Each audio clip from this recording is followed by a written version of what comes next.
Hey everyone, welcome to the Hey Hannah podcast. I'm your host, Dr. Maya Fields, but to my friends and those who know me well, I'm just Maya. I'm a higher education administrator, a mother, and a wife of 14 amazing years. But above all, I'm a Christ follower.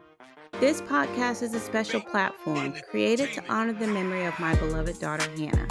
It's here that I have the chance to have the conversations that I never got to have with her, to share the wisdom and love I wish I could have passed on. It's a reminder to cherish the precious moments we're given and a testament to the power of healing, hope, and personal growth.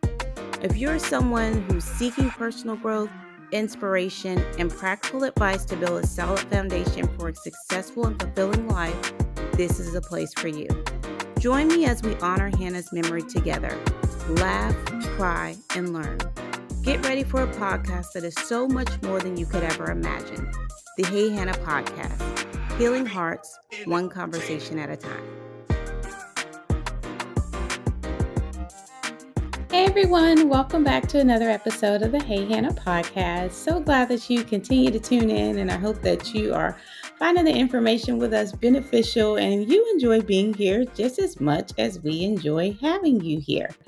So today we are talking about some hacks for going back to school. It's back to school time all over the country. And here we focus on education, encouragement, and self-improvement. So today we are leaning heavily into the education front because we are going to dive into a topic that's on a lot of parents' mind right now. Summer is winding down and we are preparing to go back to school. So, whether your child's in kindergarten or heading back to high school, we have you covered. And we're going over our top 10 back to school hacks to make things easier, save time, and just make life smoother for everyone in the families. Grab a notebook, a pen, whatever it is you use to take notes, or simply listen in as we share these valuable tips with you. So, the first thing I want to talk about is really just organizing the essentials to create a family calendar.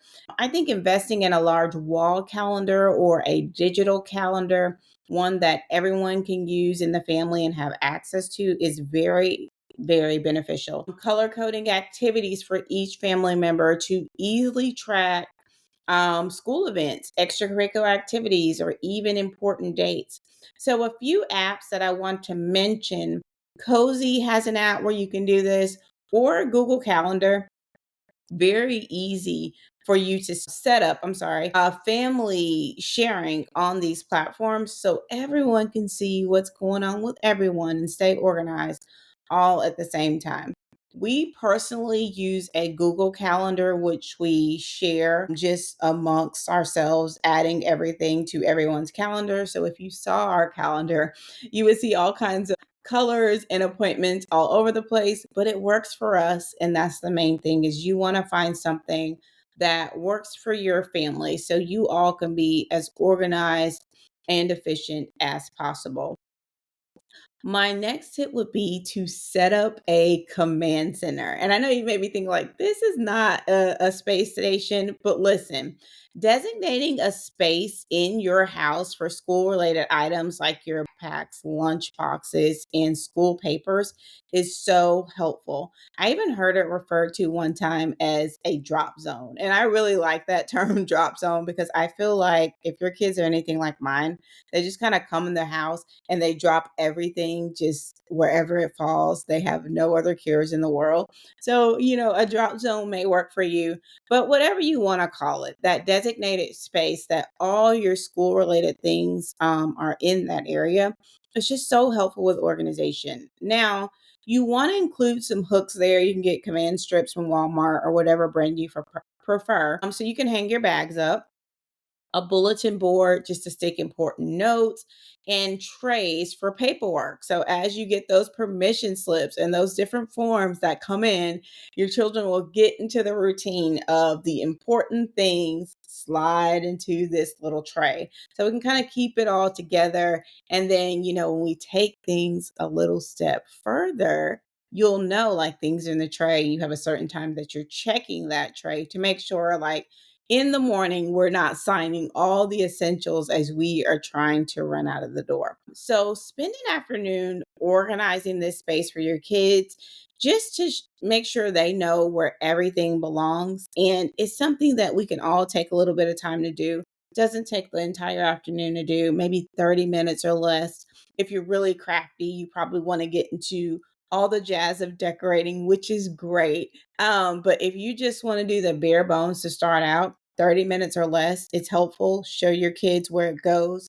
Get into that routine early on in the school year. It's just going to make things so much easier for you, especially when we're trying to figure out like where are all the school things going. So the next thing I will jump into is streamlining your morning routines. And my first tip here is to prepare the night before.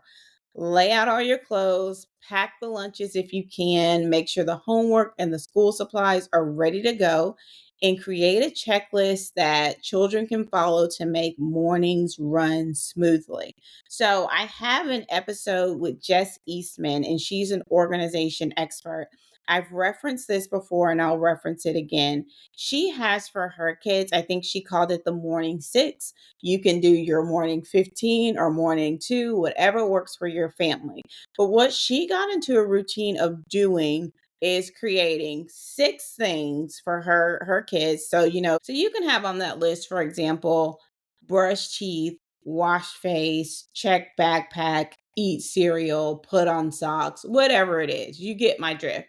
But you create the things on that list that are essential for your children to get up and get out of the door. Now, based on their age, obviously, you're going to determine which things are appropriate to put on that list. You don't want to put every single thing because obviously these are kids and they're probably going to forget a few things. So you want to try to keep it as condensed as possible.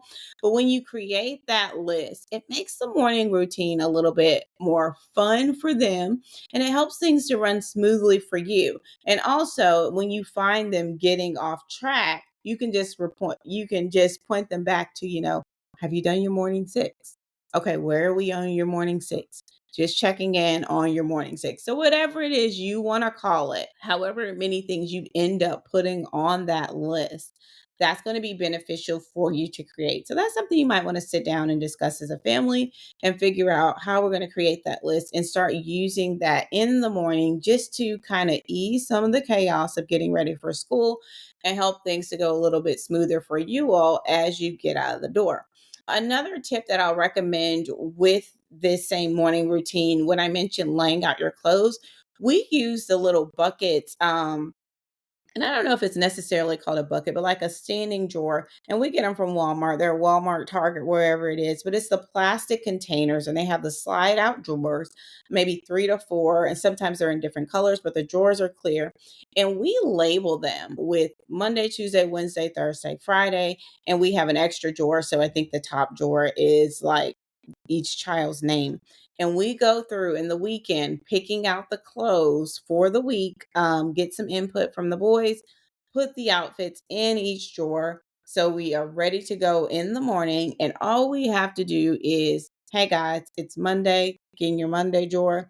Let's pull those things out. Hendrix last year was in pre K. Haven Jr. was in first grade and it worked pretty well for them. It was an easy routine. So that just kind of so you can gauge like what age kids can use this. As long as you're getting them into a simple routine, they really can pick it up really quickly. And they did really well with that. And it just kind of helped to make the mornings just not as chaotic. So that's really what you're aiming for. You want things to run as smoothly as possible. Another resource I'll give you here is use a printable checklist for that morning six. You can look online, Canva, if you want to decorate it and make it nice, or create a personalized one, whatever works for you. The main thing is we just want to get that checklist implemented.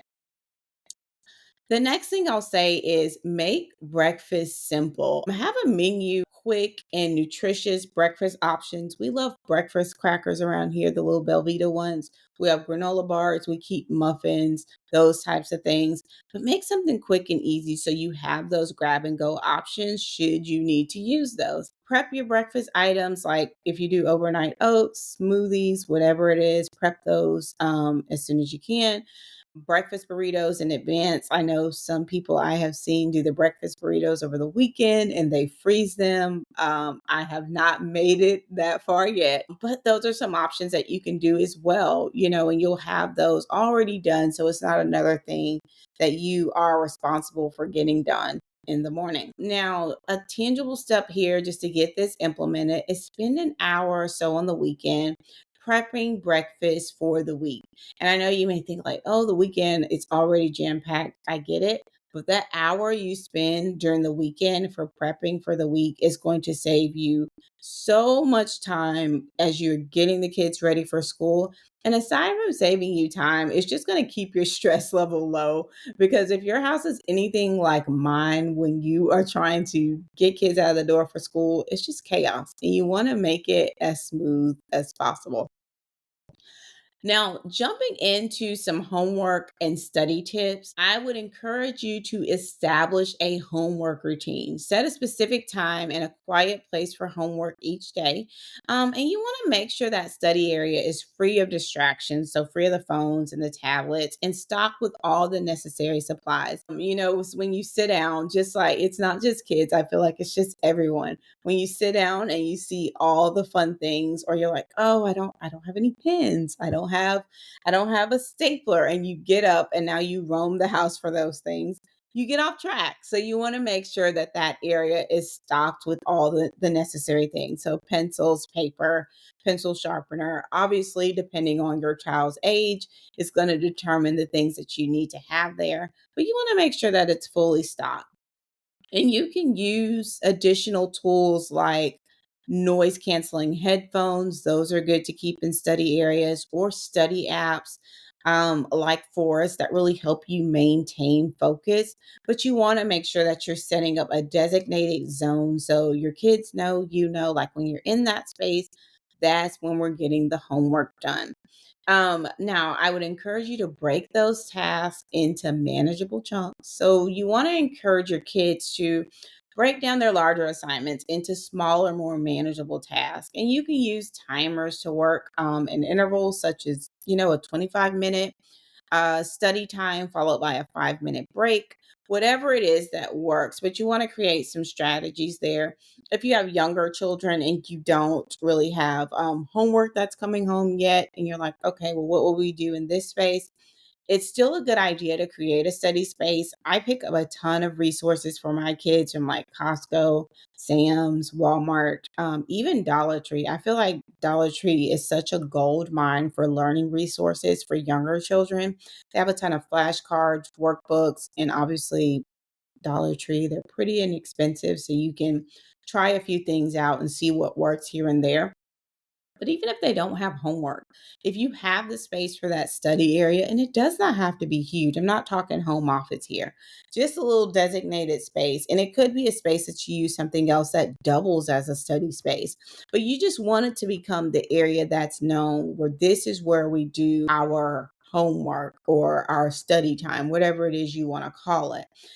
So even if it's for the smaller kids and you get some little resources for yourself, it's a good idea to start them early, like after school, even if we do a 20-minute timer in the study space and we're working on the workbook or we're working on some of the flashcards, whatever it is, this will help you get into that routine, because homework will come one day. And then you do still have that designated space for homework and whatever type of educational activities that you're doing. Now, a tangible step that you can easily implement here: create a project timeline with your kids for long term assignments. So, if we have science projects coming up, ideally you want to get that paper the first day, because we put it in the tray in our drop zone. And we want to create a timeline here so we can break this large project down into manageable chunks. And we're not running out at 10 o'clock at night, the night before it's due the next day, for a major science project, trying to get everything done. And so we can take that in from that tray in our drop zone and break this down into smaller chunks. So it's again a smooth process and we're enjoying the activity and it's not causing more stress. So that's definitely something that you can do, and a benefit coming from that study area that we can implement early as we are just starting the school year. Now, moving into staying organized throughout the school year, I do want to encourage you to use a planner. I've mentioned before, I use an old school paper planner. I think the one I use is a day designer. I can show you here if you're watching us on YouTube or any of the other social media platforms. This is the planner I use. Nothing fancy. I order this same planner every year. I used to use another one, but I like the day designer. This particular one offers a sheet for every single day instead of weeks. So that works really well for me. Whatever works for you, use a planner. There's a ton of digital planners. If you need to use an old school paper planner, do that. Teach your kids to use a planner, really just to keep track of your assignments, your tests, and your activities. This is a school thing now, but let me tell you, planning and being organized is something that you're using long into adulthood. So it's good to get into a routine early of finding some type of tried and true way that works for you to keep yourself organized and make sure that you are being as efficient as possible. So we have our planner. We want to review and update that planner together each week. So that can be a quick family meeting, a family powwow, does not have to be long, but we're running through the calendar together at some point to make sure everyone's on the same page, nothing's missed, all the things are there, and we're figuring out how are we going to logistically get everything done. Now, there are many kid-friendly planners available online or at office supply stores, Staples, Office Max, the basic ones that are in your area. And online obviously offers a lot of decorative resources, but look into those and see if you can find one that works for you and your family so you can get your kids early into the routine of using those planners as well. Now, my next tip is to stay on top of paperwork. Designate a folder or a binder for each child's school papers, especially if it's something that you're having to keep up with regularly. And these things, again, can go in the tray that we've already created in the drop zone. So if you have 3 kids, we can have a blue, red, and a purple folder. Each child's items are going in there. Now, this is really helpful when you have kids who are bringing home a ton of items each day, and that way you can make sure everything is not getting lost in the shuffle. So you can sort through these folders weekly and file the important documents that you need to keep and throw all the unnecessary papers away. It also helps to kind of manage some of the clutter. Now, you can spend 15 minutes every Sunday evening organizing the school papers. And again, this helps you so you're not at a point where it's like, oh my goodness, there's a huge pile here and I have to take a day off from work to go through everything.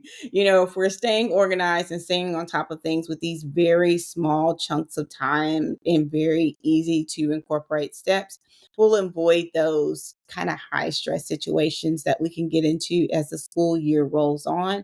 And again, I want to encourage you to start early with implementing these things.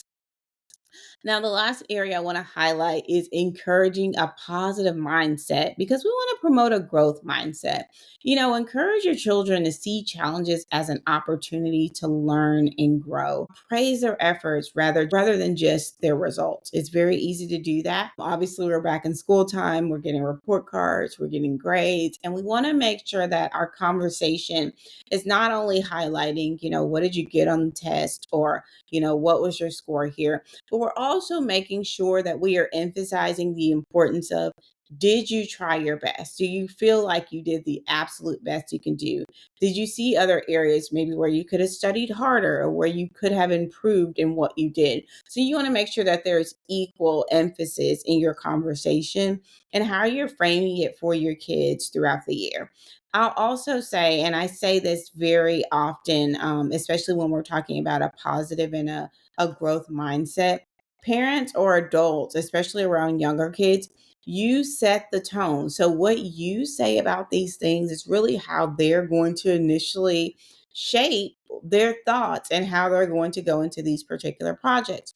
So, for example, if you get the paper that comes home that says we have to build 3D science project that has robots incorporated and we also need to use a drone, and you're like, oh my gosh, this is ridiculous, we're never going to get this done, I can't believe they even sent this assignment home. This is kind of your pattern. And I get it. I completely get it. Like, some of these things are just a bit outlandish, but you also want to be mindful of you're setting the tone for your kids. So even if in your mind you're thinking like, this is crazy, and later on as you have your time by yourself, you even let out like, this project is crazy.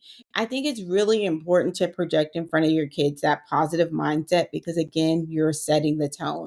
So maybe you see this and your displays, oh my gosh, this is going to be so exciting. This is going to be a great way to really exercise our creativity, and we can work together to think of some new ideas. This is going to be so fun.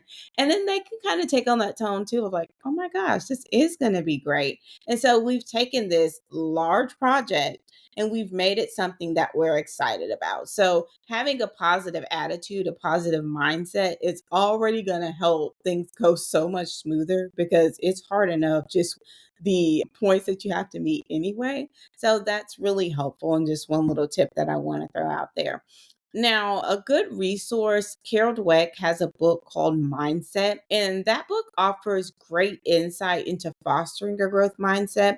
So it may be worth looking into if you're looking on some tips, or this may be an area of growth for you. Check out the book. You can get it free from your local library. Most libraries have the book, and it may offer you some great resources as well. I'll also say schedule some downtime. Make sure that your kids have some time to relax and engage in activities that they can enjoy. It's very easy to get so busy in the school year because, again, we have all the things, but you want to make sure that you're balancing schoolwork with the extracurricular activities, and you're making sure that we're scheduling that free time. It's just as important, because we don't want them experiencing burnout. We don't want you, the parent, having a ton of burnout. So these are things that you want to make sure to incorporate. It's absolutely fine to schedule rest into your calendar. I know sometimes it's kind of hard to feel like, oh, I have free space, I need to fill it with something. There's something to do. And we all are very busy, but remind yourself of the importance of taking that time to rest so you can rebuild and recharge and be even more effective when you jump into all the things that you're responsible for. So another thing in this area that you can do that is very tangible, we can get this done, is plan a regular family fun night or a quiet time to decompress together. It doesn't have to be anything that is like this long drawn out scavenger hunt day of a deal. It can be something as simple as board games, or we're playing Uno or Monopoly, or we're just taking the quiet time to decompress together. We all have our favorite book picked out, and we sit in one space quietly together and we look through picture books. If it's young children or older kids, you kind of just take some time to read or listen to music together, whatever it is. But you're taking some time based on things, obviously, that are of interest to your family to decompress together. Also, keep in mind that it's a good way to show your kids and emphasize to them the importance of rest. As adults, I think sometimes, especially now in our culture, and I've talked about this before, we wear busyness as a badge of honor. And it's great to be busy. It's great to, well, I shouldn't say it's great to be busy. It's great to have a lot of things that you're being able to contribute to. So I'll say that it is wonderful that you're able to contribute to a lot of areas, but it is not a benefit of anyone to work yourself tirelessly into the ground to where you cannot be effective or helpful in any area anymore, or to anyone, including yourself. So just as it's, important to teach your kids to do your best and make sure you're giving your best effort and you're working hard and you're being efficient and, all of these things, it's also important to teach them to rest, properly rest your body, properly give yourself time to recover, so that way they can understand that, as well. It's just as important. So you want to make sure that they're doing that too. So as we wrap things up, that's our top 10 back to school hacks. to make life easier, save time, and help your family stay organized and positive throughout the school year. I hope you found these tips helpful and that they bring you some ease to your back to school transition. And if you've enjoyed this episode, please share it with other parents who might find this beneficial or other educators because many people can benefit from these tips. Don't forget to subscribe to the Hey Hannah podcast and leave us a review on Apple Podcasts. Your feedback is so helpful to us. It really helps us improve and reach more listeners. We are also on all the social media platforms. We're on Facebook, now on LinkedIn, Pinterest, Instagram, and TikTok. So make sure that you are following us there for more tips and encouragement and updates. And thank you again so much for joining us. And until next time, take care. And that's it. I'm out of here. Thank you so much for joining us on this episode of the Hey Hannah podcast. We hope that you found inspiration, insight, and encouragement in our conversation today. If you enjoyed this episode and want to stay connected with us, be sure to like, subscribe, and review the Hey Hannah podcast. Your feedback helps us reach more people and spread our message of love and wisdom. You can also follow us on social media at Hey Hannah Podcast. Find us on Facebook, Instagram, and TikTok to stay updated on all the latest episodes, behind-the-scenes exclusives, and engaging content. And for those of you who prefer the visual experience, catch the video versions of our podcast on our YouTube channel. Just search Hey Hannah Podcast and hit that subscribe button to never miss an episode. For even more Hey Hannah goodness, visit our website at www.heyhannahpodcast.com. There you'll find updates, bonus content, and join a community that embraces you with open arms. Your continued support truly means the world to us. Together, let's spread love, share wisdom, and honor every precious moment. Because here at Hey Hannah, we believe that life is meant to be lived well. Remember, a new episode of the Hey Hannah podcast is released every Wednesday, so mark your calendars and be sure to tune in. Thank you again for being a part of Hannah's Hive. Until next time, take care.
Entertainment.